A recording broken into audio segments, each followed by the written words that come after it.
Colombia y España empatan a 2 goles en amistoso. James Rodríguez levanta el balón, viene la pelota al centro. ¡Gol! ¡Gol de Colombia! ¡Radamel! Falcao regresa con gol a la selección e impone nuevo récord en el equipo nacional. Timochenko dice que las FARC ya entregaron el 30% de las armas. Ordenan captura de guerrillero que intentó abusar de menores. Presidente Santos le dice a los maestros que deben reponer los días de paro para recibir salario.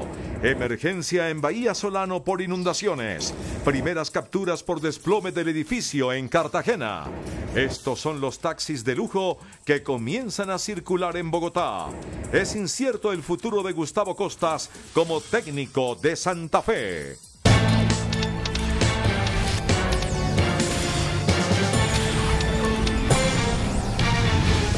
Vamos con otros temas del día. El jefe máximo de la guerrilla de las FARC, Rodrigo Londoño, alias Timochenko, aseguró en un video que fue difundido por la propia guerrilla que ya fueron entregadas a la Organización de Naciones Unidas el 30% de las armas que pertenecen a ese grupo armado.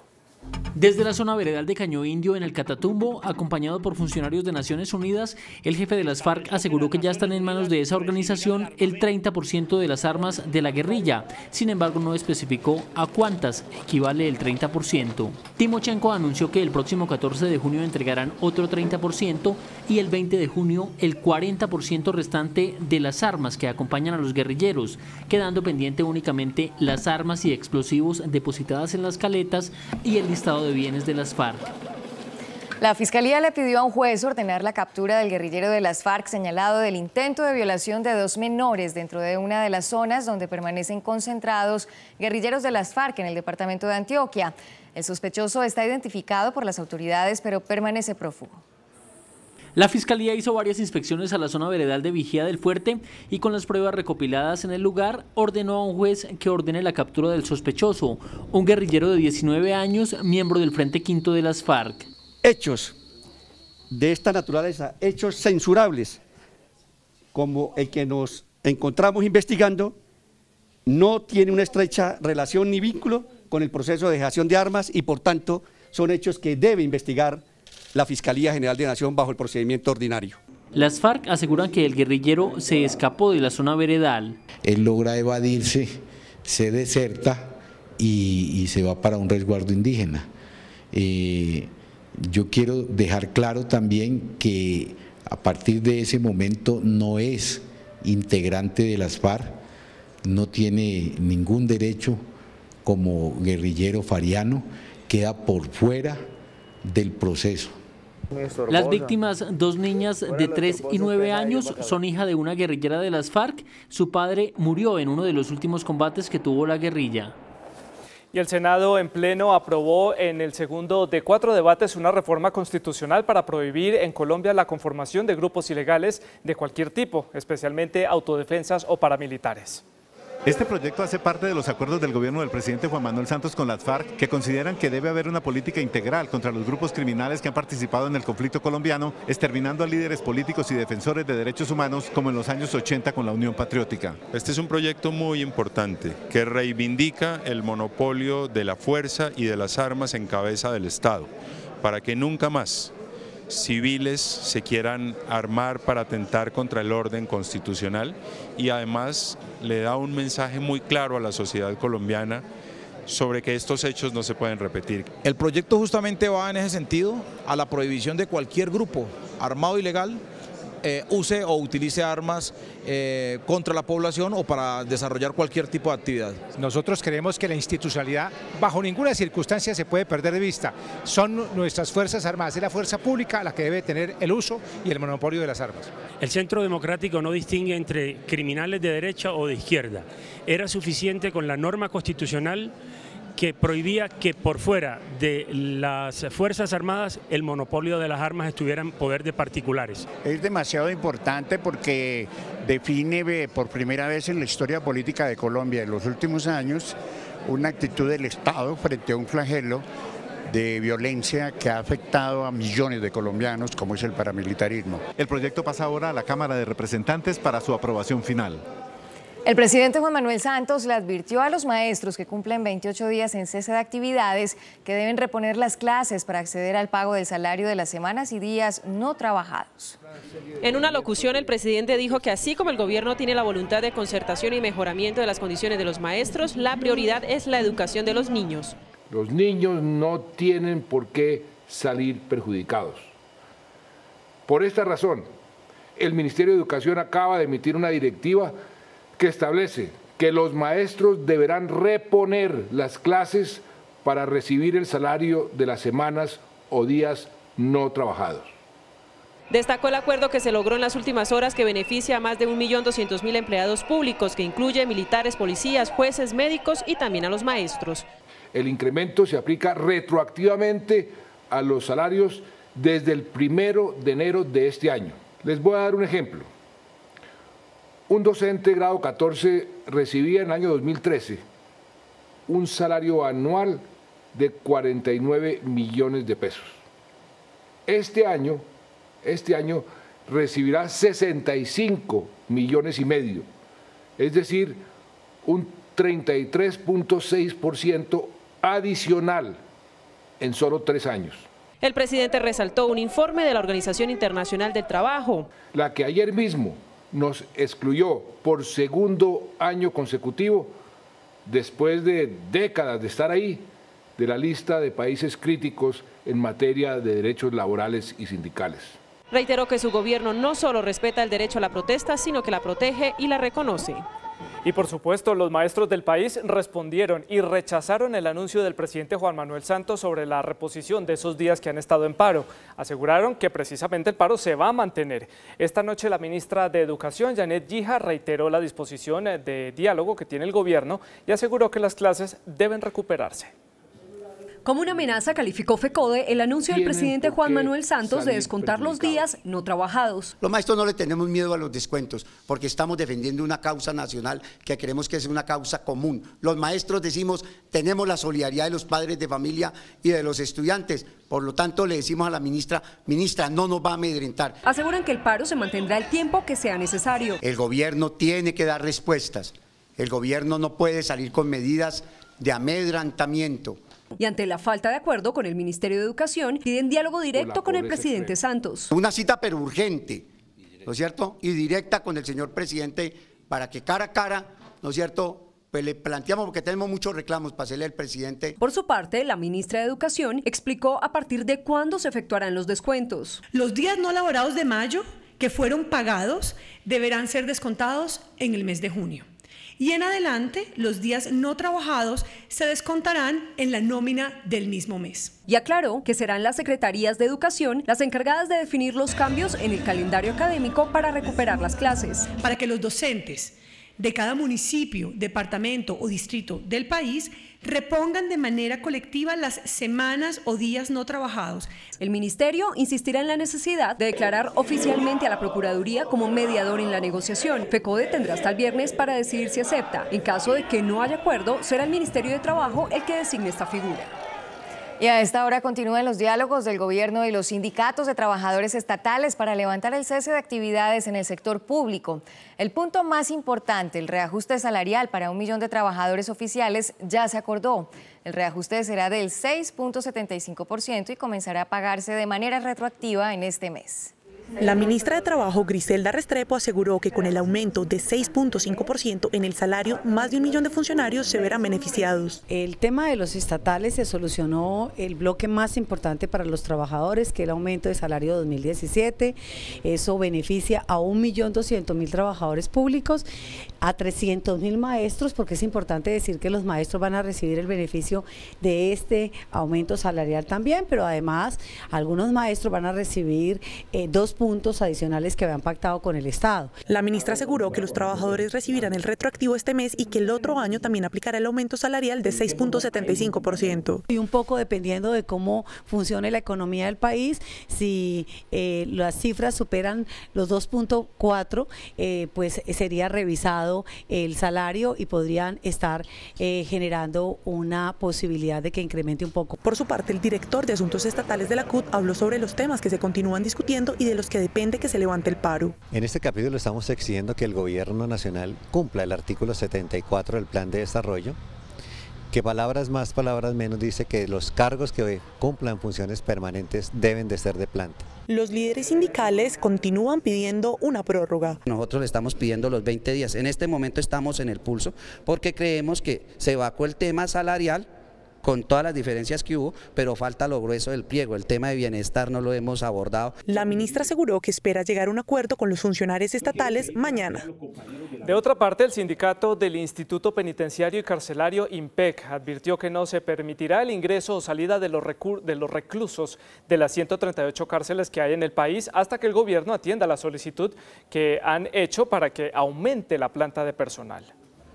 El sindicato del INPEC afirmó que con ocasión del cumplimiento de los 100 días de plan reglamento y ante la falta de comunicación con el gobierno, decidieron hacer el cierre de los centros penitenciarios. Nosotros estamos haciendo las asambleas informativas que ha impedido el ingreso de los abogados. Pero hemos garantizado las actividades de redención de los internos, las citas médicas y el servicio de atención en salud, la alimentación y las visitas de los internos no serán afectadas, las visitas familiares. Recordó que están protestando por la ampliación de la planta de personal. Nosotros estamos solicitando una ampliación de planta, hay que decirle a la sociedad que no estamos pidiendo salario, sino la ampliación de planta para los guardianes que van a cuidar las nuevas cárceles que está construyendo el gobierno nacional o los cupos que están ampliando. El sindicato del INPEC le solicitó al procurador que sea mediador entre ellos y el gobierno. Las autoridades declararon la alerta roja en el municipio de Vallasolano, en la costa del Pacífico, en el departamento del Chocó. Las fuertes lluvias provocaron el desbordamiento de varias quebradas que terminaron por inundar el municipio. Hoy se registró la emergencia en el municipio de Vallasolano, en el Chocó, debido al desbordamiento del río Gelle y las quebradas Chocolate y Seca, lo que tiene incomunicado el municipio tras las fuertes lluvias. Hoy hubo una afectación de infraestructura de algunas viviendas, hoy afectación de vías.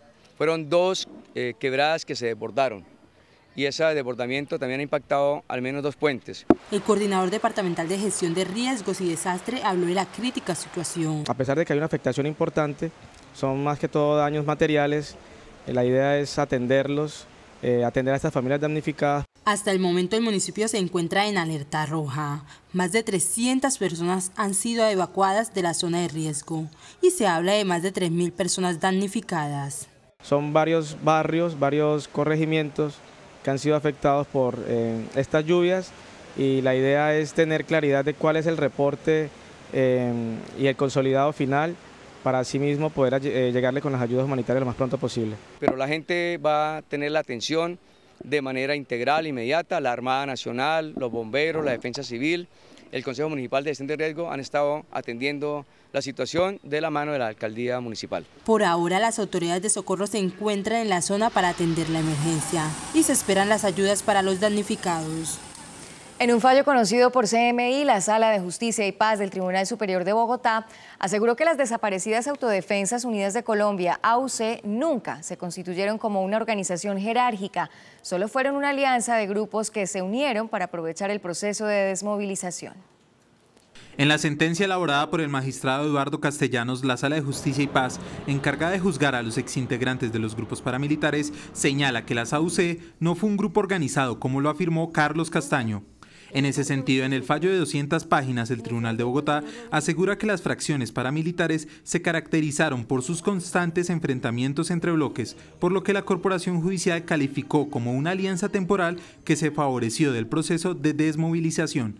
Así lo explicó a CMI el magistrado que emitió el fallo. La figura de las Autodefensas Unidas de Colombia fue una figura formal, una pretensión que tuvieron en su momento los dirigentes de las autodefensas con el propósito de negociar y hacerse visibles ante el gobierno, pero que en la realidad no significó una supremacía en el mando en relación con todas las estructuras paramilitares del país. El concepto del tribunal se dio en una condena que fue proferida contra un cabecilla del bloque Tolima de las AUC. Y en Cartagena la Fiscalía ordenó la captura de 5 personas dentro de la investigación que está siendo adelantada por el desplome del edificio Portal 2 de Blas de Lezo, un hecho en el que perdieron la vida 21 personas en la capital de Bolívar. A esta hora, varios efectivos del CTI están adelantando las diligencias para los requeridos por este caso. Las 5 personas son señaladas de conocer las irregularidades que rodearon la construcción del edificio Portal 2 de Blas de Lezo que se desplomó en Cartagena. Según reveló el director nacional de Fiscalías Luis González, se trata del constructor del edificio, 2 de sus familiares y 2 funcionarios públicos. La Fiscalía General de la Nación, luego de realizar toda la investigación, logró obtener 5 órdenes de captura contra presuntos responsables de lo que ocurrió allí, entre ellos los homicidios que pasaron allí. Y por eso, en el día de hoy está haciendo el procedimiento para capturar a 5 presuntos responsables de estos hechos. Igualmente, este miércoles la Procuraduría General de la Nación le pidió a la Fiscalía investigar el presunto pago de sobornos a funcionarios de la alcaldía para la entrega de licencias de construcción en Cartagena.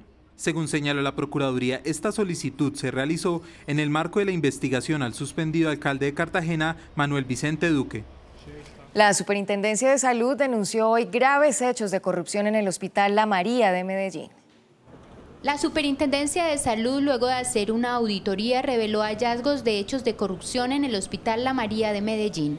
Encontraron que de manera inadecuada se manejaron 69.000 millones de pesos y que hubo desviación de recursos por cerca de 5.700 millones de pesos.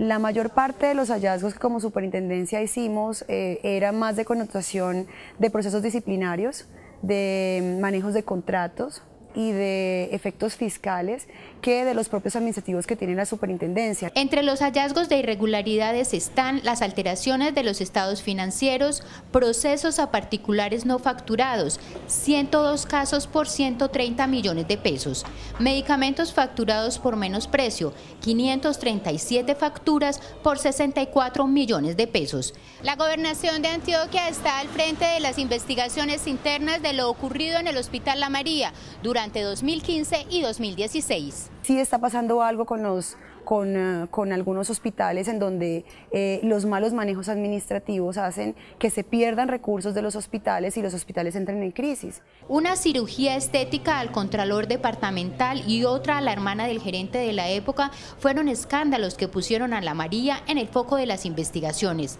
La Supersalud impuso una sanción en primera instancia por 140 millones de pesos al exgerente William Marulanda Tobón.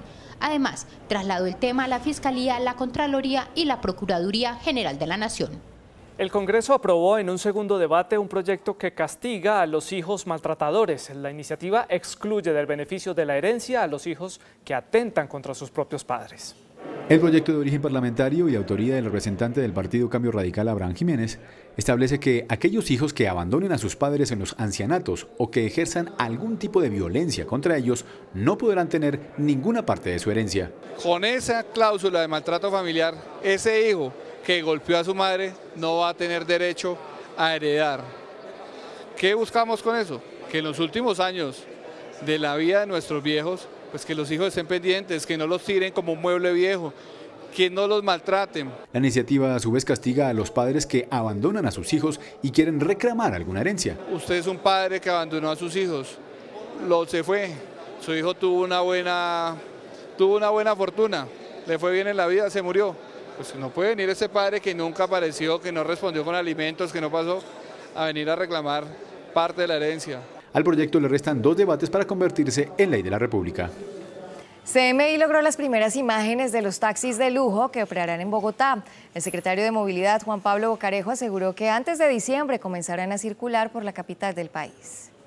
Taxis como estos prestarán el servicio de lujo en Bogotá. Lo que nos hace falta pues es básicamente definir el esquema tarifario con que van a operar estos vehículos y pues esperar a que podamos vincular unos vehículos nuevos de altísima capacidad, de altísima calidad ambientalmente en términos de seguridad vial. La próxima semana el distrito sacará la resolución para habilitar las 2 primeras empresas que prestarán el servicio VIP. Una vez emitido este documento tendrán 6 meses para empezar a incorporar los vehículos. Estamos hablando de taxis libres y de taxi imperial. Estas serían las 2 primeras empresas que nos han solicitado la habilitación.